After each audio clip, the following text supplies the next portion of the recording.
Okay, so I'm the principal of Dubai British Foundation, and Dubai British Foundation is a school, an early years school, and it's just on the edge of Jumeirah Islands, and it has currently 287 students, and we have 14 classes, so we have 7 classes of FS1 and 7 classes of FS2. And we've just been open 2 years. This is our second academic year. And I'll tell you a little bit about how it was established.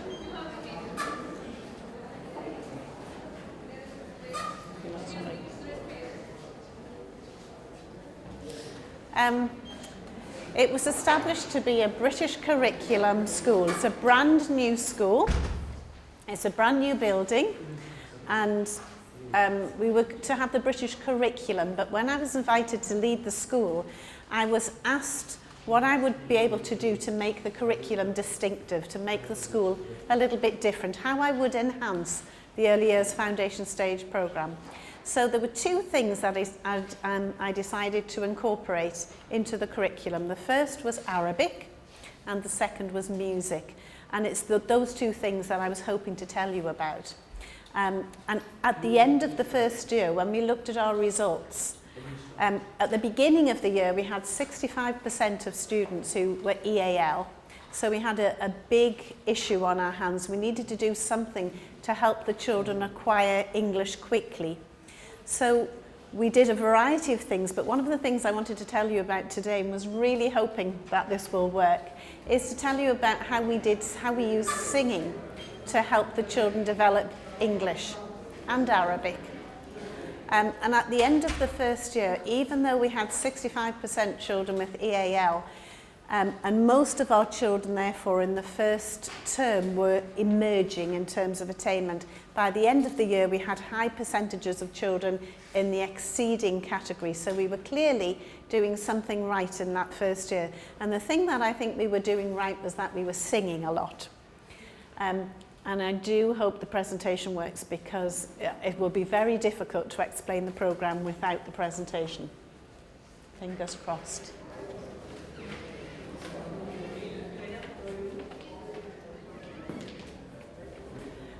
So the first thing I did, we had a brand new school that was being built, and the first thing I did was I appointed a specialist music teacher. So this is my specialist music teacher, Grace. And she's key to the programme, really, that we follow in school. And so I wanted to help the children learn through singing, and I was thinking about assessment for learning, and just all of a sudden I thought, I'll call this approach Singing for Learning. So it's just S4L, Singing for Learning, and it's a special approach we use in the school. So what we do is every single day, all of the children in FS1, that's about 140 children, all come together and they sing, led by Miss Grace.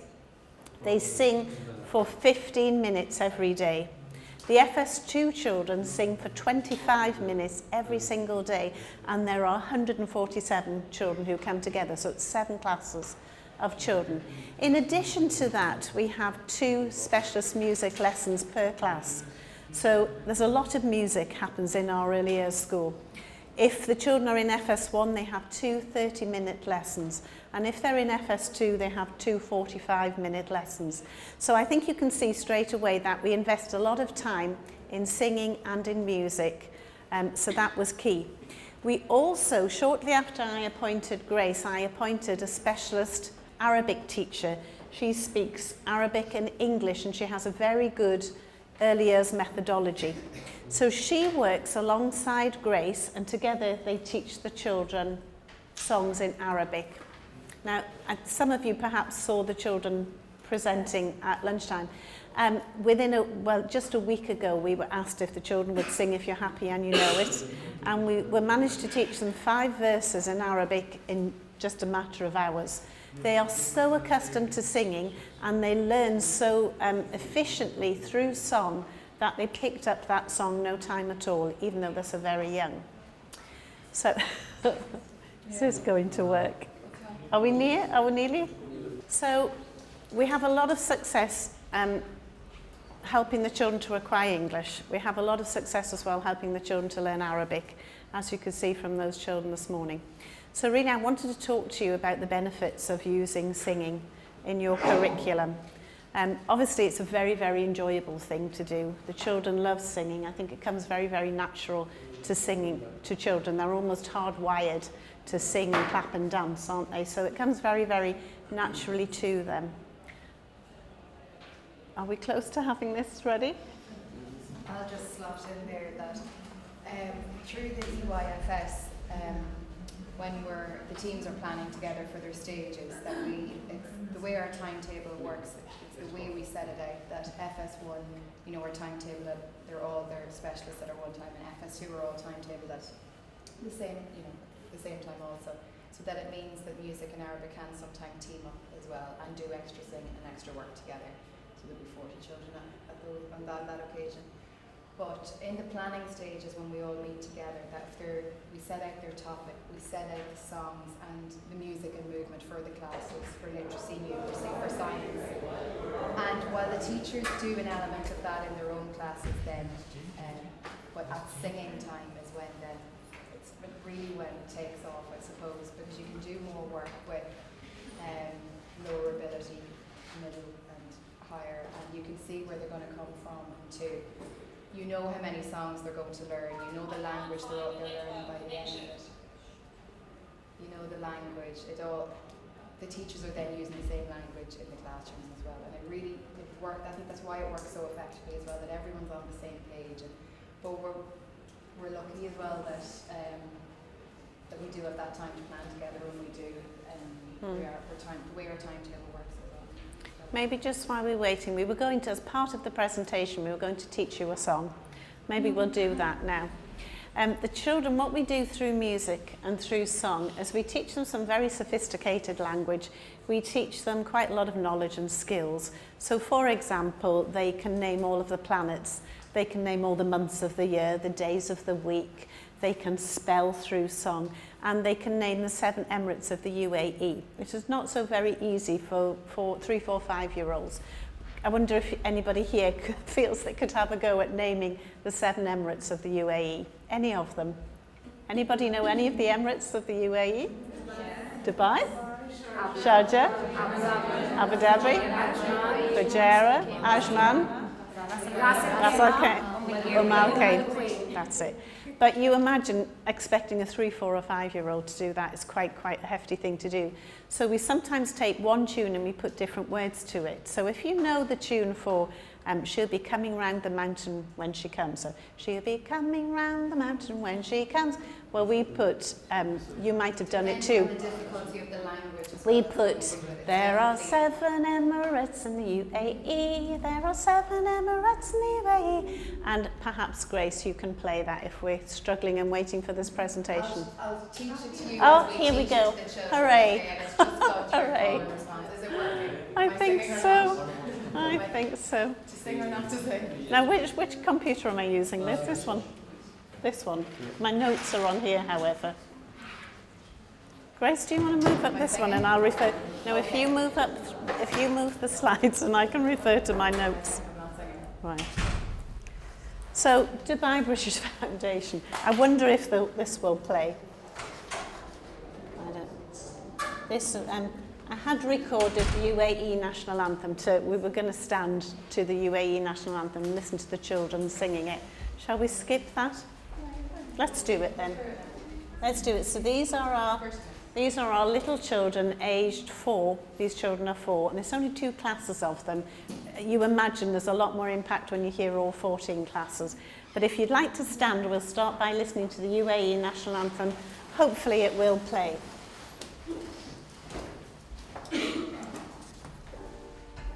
How do we turn up the volume?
Thank you. Well, now unfortunately I think they've gone with the controls for turning up the volume too, and we do need those for some of the other things.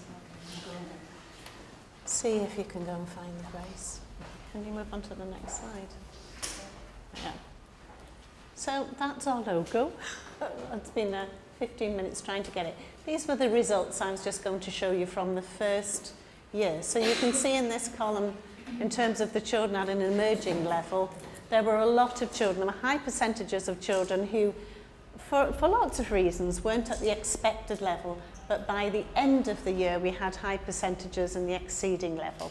So we move on. Thank you, Grace. So Singing for Learning is what I decided to call it. I'll move on rapidly now. So Grace was the first person that I recruited, and then I recruited my Arabic teacher, and then I recruited all of the teachers. But interestingly, when I advertised for teachers, I said musical specialism was preferred. So most of my teachers are very passionate about singing. Lots of them play musical instruments. So we've got the right team in place to have a singing school, if that's what you'd like to call it, or at least to have a school where you promote a lot of singing. Now, then I had a new school building being built. I had my music specialist teacher, I had my Arabic specialist teacher, and I had all my staff appointed, but they weren't ready to begin. You know, they weren't beginning until the August. So I had to set to then and try and encourage families to bring their children to this school that wasn't even built at the time. It was in the process of being built. So I was set up in a different Talim school, and I was meeting children like this lovely little girl Isabel on a daily basis, now spending time with the parents and the children, and I started doing the student assessments. And I started assessing the children just myself, with the children present, working with them and watching them and observing them through play for about half an hour, and invariably I got them singing. And I shared with parents that singing was going to have a crucial role in our curriculum. So this is, I hope you'll be able to hear it, this is Isabella singing. Oops. Let's just move on, that's not going to work. I think because they've, oh.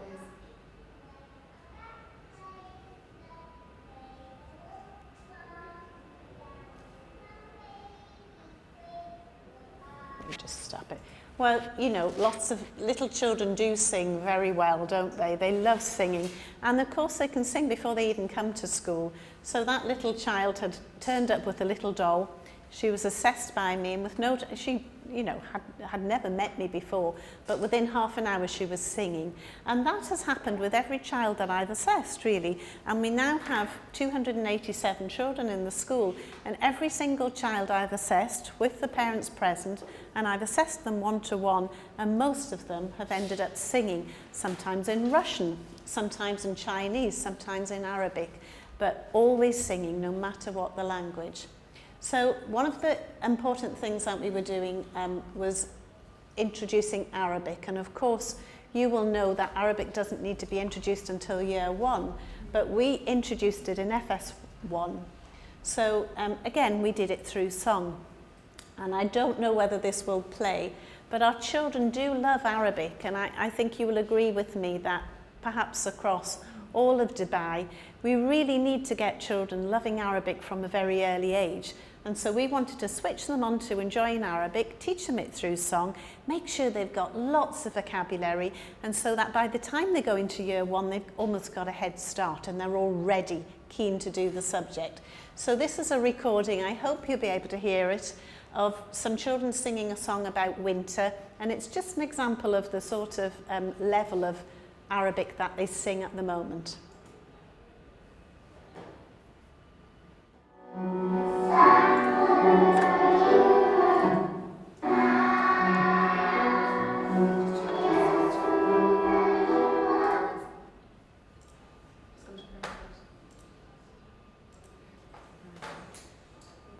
So one of the things we, of course, because we do a lot of singing and parents have really invested in this approach, we have lots of concerts to show off. You know, we couldn't do something as lovely as have the children sing so much and not share it with the parents. So we have lots of concerts. So this is The winter concert, the little boy dressed up as a penguin. Each class did a different winter song, some in Arabic and some in English. We've had a spring concert, we've had an FS2 graduation concert, we've had a carnival of the animals, we did a production of Dear Zoo and put it to song. So we do lots of concerts and we invite parents in very frequently. So the children perform very, very confidently, as you saw this morning. That little class of 20 children weren't really very fazed by singing to a great big audience because they're very accustomed to doing it. But as well as that, 2 kids left the stage and they wanted to come on and do it again. They said, we've only sung one song, you know, they were happy to sing many more. But as well as the big concerts that obviously take a little bit of rehearsing, every week we do class assemblies. So this is the next slide. And Grace would lead. This is a bad recording, I apologise, but Grace does class assemblies, and this is just in the music room, a little bit larger than this. But parents are invited, and it's just class by class by class. And the children come for the last half an hour of the day. The parents come for the last half hour of the day, and they really just watch something that the children have been working on that week. It can be music, it can be percussion instruments, it can be music and movement, it can be a song. But they love coming, and the children love performing to them. So this is Grace, the music teacher. The lady sitting down is the teaching assistant, and she's got a little baton. She's going to conduct the children, and the parents just sit on forms around the room, and they come in week by week to enjoy these assemblies. So the parents see a lot of what the children do. So hopefully this will play. Oops.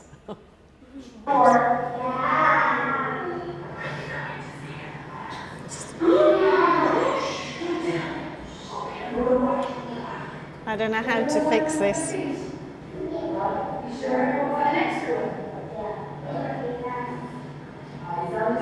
Difficult to watch, but you'll probably get a feel for what they did.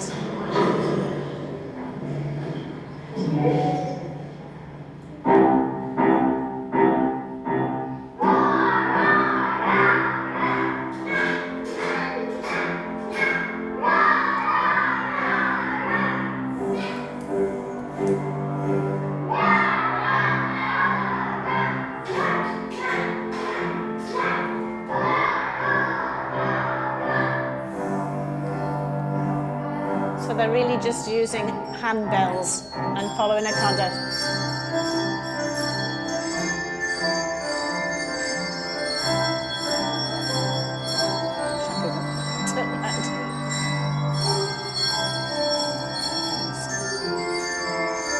So I'm not going to, it didn't, I can assure you it doesn't play like that in the presentation, but since they've copied it onto something else, I don't know why it is. But I'm not going to let you suffer and watch all of that.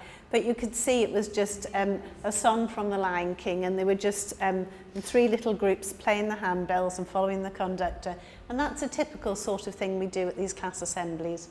They did progress on to sing and play at the same time, but at that moment in time. We'll just move on, Grace, please. So why do we sing? I found a couple of quotations that I like. One is, we sing because something inside of us needs to express something beyond words. Words make you think, music makes you feel, but a song makes you feel a thought. There are lots and lots of reasons why we sing. Do you want to move to the next one? For Talim, DBF is a Talim school, and our sort of logo is inspiring young minds. And I think it's really important when you work with young children that you believe in their potential, you help them to believe that they can achieve anything, and you give them the tools and the knowledge and the skills to become whatever they want to become. They might want to be doctors, they might want to be teachers, but they might also want to be singer-songwriters or musicians. So you have to give them the skills they require to be whatever they want to be.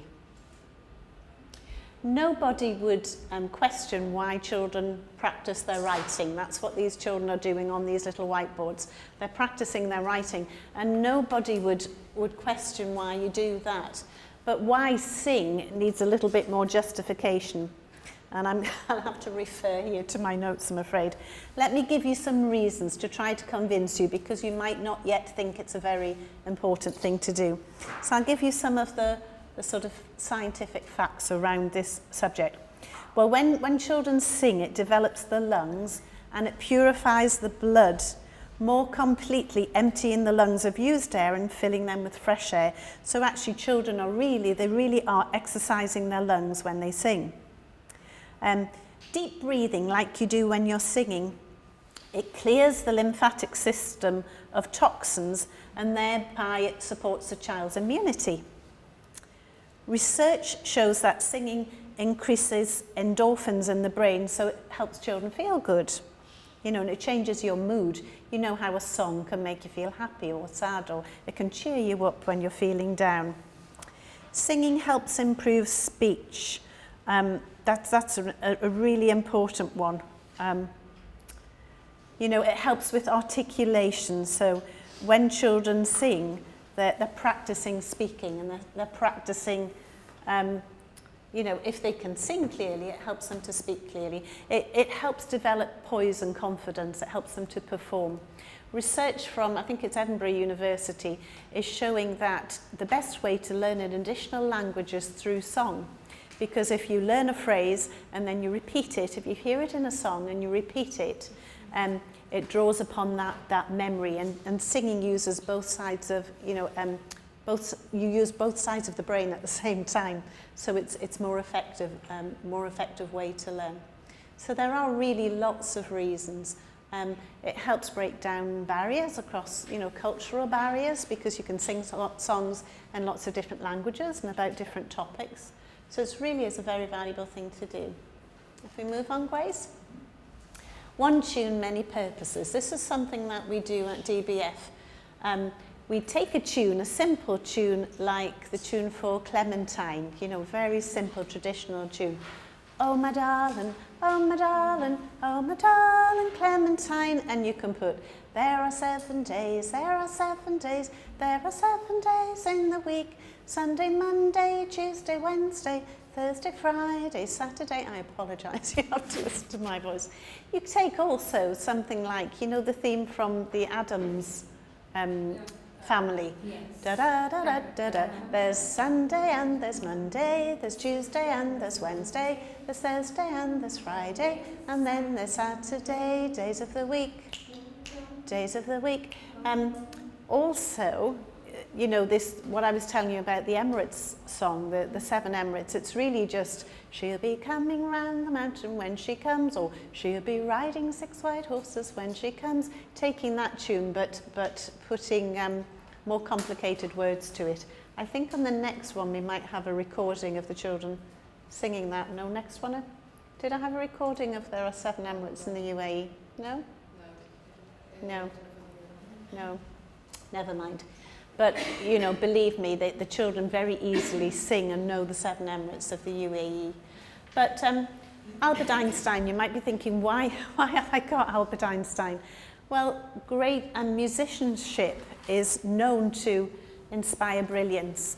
And often parents say, I want my child to be brilliant. And I say, well, encourage them through music and song. It's very, very important. You might not know, but Albert Einstein, when he was at school, didn't really do very well. He wasn't the brightest of little boys, and he wasn't expected to do very well, yet here he is, one of the most amazing and intelligent men who ever lived. But when he was a child, and they were saying he's not going to go very far, his parents very wisely bought him a violin, and he learnt to play it very well. And he himself said the reason that he was so brilliant was that he played the violin. And apparently, when he was kind of improvising on the violin, he was working out equations and problems and solutions. So many people do feel that there's a direct link between brilliance and musicianship. So to introduce music and song very early is an important thing. Also, some people say to me, what about children who are tone deaf? But actually, children who are tone deaf, it's called amusia. Research is suggesting that maybe the reason for it is because children haven't been introduced to singing and music and song early enough. So if you introduce it early, early enough, the children probably aren't going to become children who can't sing in tune. So if we move on, I don't know if you've seen this, but you know, music and song has the ability to quickly trigger the memory. So this child was asked to brainstorm verbs about what they would like to do with a friend. So you would imagine they might say, I like to jump, I like to sing, I like to swim. But this child has written, I like to move it, I like to move it, I like to move it, I like to move it. Who knows where that's from? Do you know where it's from? Madagascar. Madagascar, of course it is. The next slide, if it works, I don't know if it will illustrate that point. I like to move it, I like to move it, you like to move it. I like to move it, I like to move it, I like to move it. That's enough, Grace. That's enough. So you see, very often what children think about immediately is related to a song, because music and memory is such a powerful trigger of memory. So if we move on. Finally, I think one of the main reasons why you should do a lot of singing in school is because of nostalgia. It's very, very important, in my opinion, to fill the children's world with happy memories, to start doing lovely things with the children that will become their wonderful memories to draw upon in the future. And nostalgia is really a sentimentality for the past, typically for a period or place with happy personal associations. And I think if in our early years schools we can be making sure that the children are having really happy experiences, they'll remember those for years and years to come. You know, the children in our FS2 at the end of last year had a repertoire of more than 100 songs. You know, some of them were in Arabic and many in English, but more than 100 songs. And we didn't practice them all of the time, of course you couldn't. But I know Grace could not sing a song for about 3 months, and then she'd have a singing session and she'd say to the children, what would you like to sing? And somebody would say, I'd like to sing that song about the planets. And suddenly she'd start playing it and they'd remember it like they learnt it yesterday. So with 100 songs, you imagine all the rich vocabulary, you imagine the wonderful sentence structure that's been taught through those songs, and it will stay with the children for a very, very long time. It will stay with them for years and years and years, and hopefully and probably right into their adulthood. And you know, adulthood is challenging in many ways. Life is very challenging in many ways. But I think when our youngsters become adults, if they hear a certain song, it will just transport them back to a time where they're filled with happy associations. They'll be taken back, I hope, and they'll remember music lessons with Miss Grace. And they'll remember their time at DBF, and it will be a comfort to them, I'm sure, at difficult times in their lives. And you know, I think it's really, really very important to surround young children in an environment where music is treasured, where it's encouraged, where it's nurtured. I was going to show you, but I'm really not even sure if it would play, a recording of a song and a movie that goes with it by Ed Sheeran. And you will know Ed Sheeran as a successful singer-songwriter, but throughout his whole life, both at school and at home, he was given encouragement. He was given encouragement to try playing a variety of instruments. He was given opportunities to perform. He was, you know, he was surrounded with encouragement and support and a lovely nurturing environment. And so the recording shows Ed Sheeran right from being a tiny baby, growing up and up and up and up, and all the experiences he went through.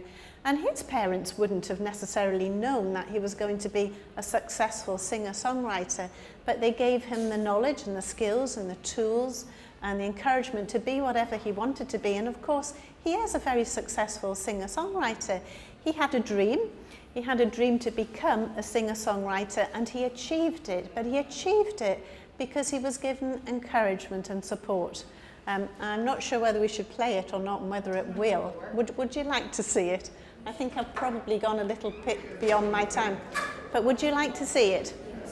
Okay, I hope it plays. It shows, if you just watch, it's very... Oh, can you just pause it? Can you just pause it 1 minute, Grace? Can you just pause it 1 minute? It's very clever because it shows right from being a little baby. If you watch it carefully, it shows things that he did when he was a child and things that he's doing now as an adult.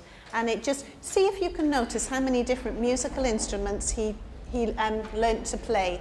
And it goes right through to his adulthood.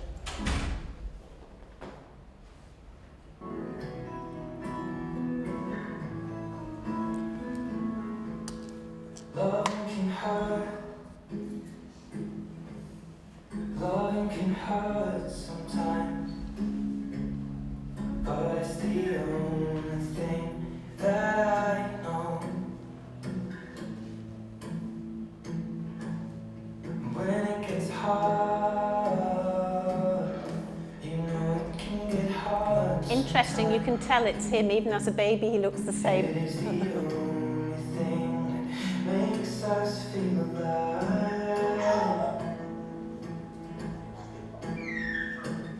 We keep this love in a photograph. We make these memories for ourselves, where our eyes are never closing, our hearts are never broken, time's forever frozen still.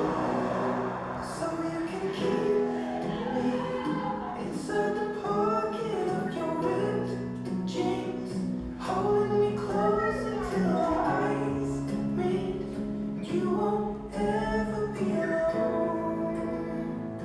Wait for me to come home. Loving can heal.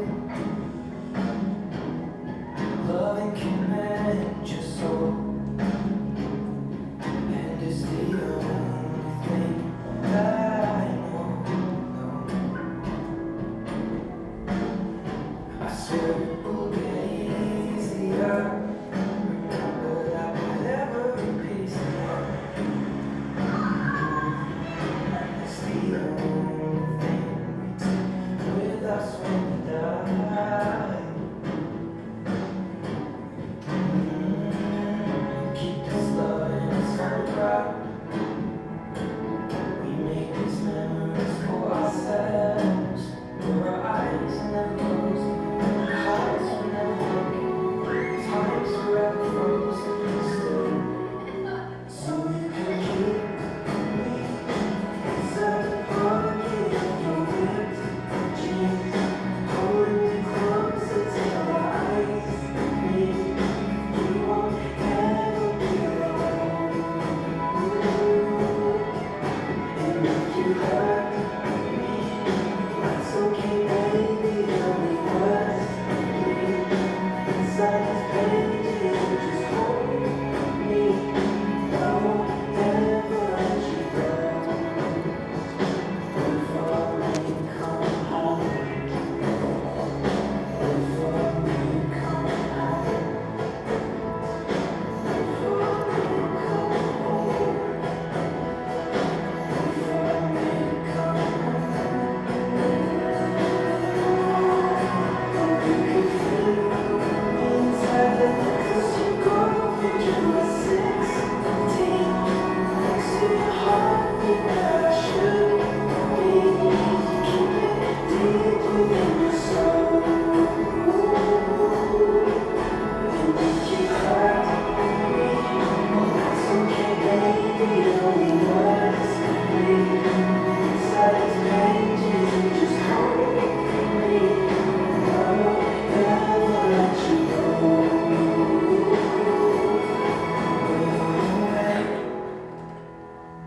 I will remember how you kissed me under the lamppost back on 6th Street, hearing you whisper through the phone.